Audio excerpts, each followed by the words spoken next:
Hi guys, this is Tanya from ICD English, and today we're going to talk about two very common phrasal verbs with drop. And the first phrasal verb is drop by. Drop by. Andrew is such a great boyfriend. When he heard that his girlfriend had a cold, he dropped by to bring her some medicine. To drop by means to come to see someone, usually briefly and without a specific invitation. Let's give you some more examples. Sarah, why didn't you come to see me when you were in town? Be sure to drop by the next time when you're in the area.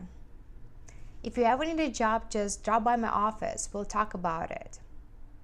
Hey, I'll be home soon. I just need to drop by my friend's house to return the book that I borrowed.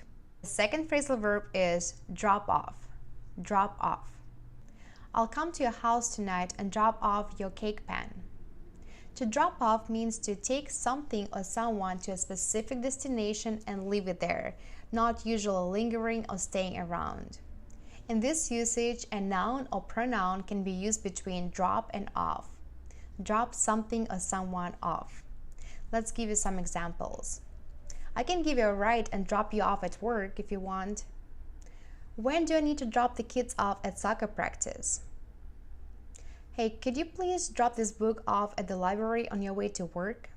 That's it for today, guys. Thank you so much for watching, and please remember to like this video and subscribe to my channel. Thank you so much.